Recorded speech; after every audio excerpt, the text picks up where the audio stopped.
Cyber crime team cyber প্রতারকদের কাছ থেকে ১৩ লক্ষ টাকা উদ্ধার করে এক মহিলার হাতে তুলে দিল।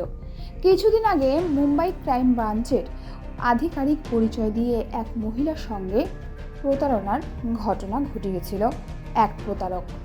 সাইবার টিম কঠোর পরিশ্রম করে মহিলার সঞ্চয় প্রতারকদের থেকে পুনরুদ্ধার করেছে। শিলিগুড়ি মেট্রোপলিটন পুলিশের সাইবার ক্রাইম টিম অসম্ভবকে সম্ভব করে দেখিয়েছে।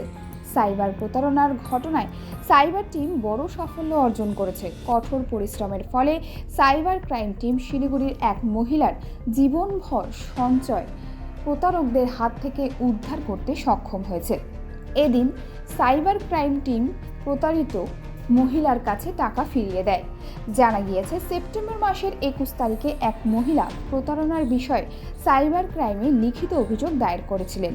প্রতারণার শিকার হওয়া মহিলাটি শিলিগুড়ি পুর নিগমের ১৭ নম্বর ওয়ার্ডের হাকিমপাড়ার বাসিন্দা। তিনি অভিযোগ জানান যে মুম্বাইয়ের ক্রাইম ব্রাঞ্চ অর্থাৎ পুলিশ স্টেশনের নামে তাকে একটি ফোন আসে।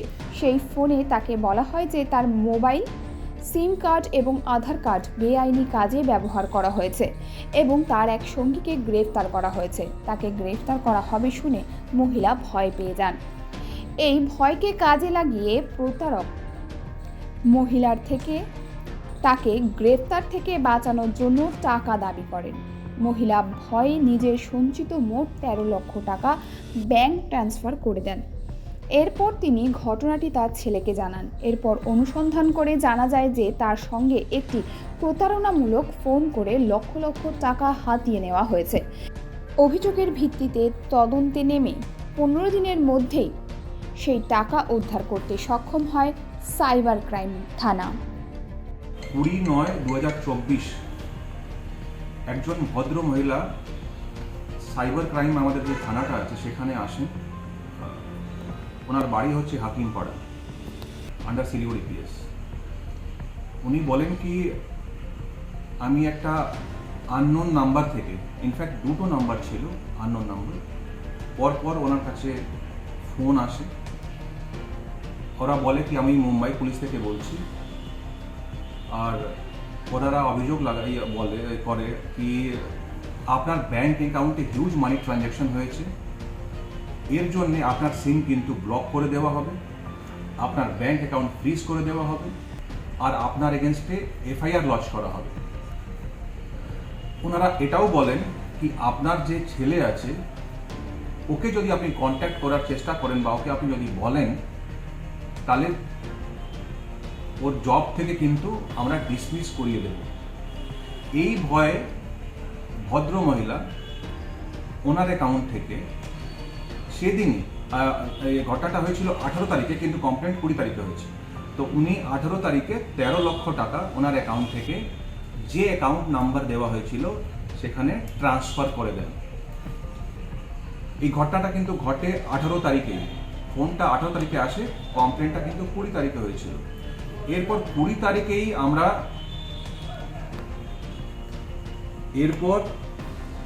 যেই অ্যাকাউন্টে টাকাটা গিয়েছিল ওই ব্যাংকে যোগাযোগ করে আমরা কিন্তু টাকাটাকে ফ্রিজ করিয়ে দিই, ওই অ্যাকাউন্টটাকে ফ্রিজ করিয়ে দিই, টাকাটা কিন্তু ওর মধ্যেই থেকে গেল আর কি। এরপর আমরা বিভিন্ন যে কোর্টে প্রসেস আছে বা অফিসিয়াল ডকুমেন্টেশন আছে সেগুলো করি, আর সেই ফলে কি হয় কি ১ তারিখে ওনার অ্যাকাউন্টে টাকাটা কিন্তু ফেরত চলে আসে।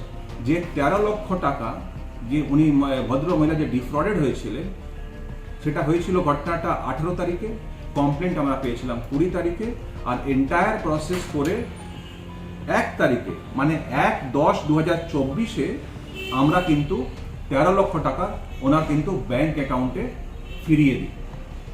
ये हচ্ছে मूल घटना। ऑनलाइन हैबिट्स है ना, उसको हम लोगों को ठीक ठाक रखना पड़ेगा।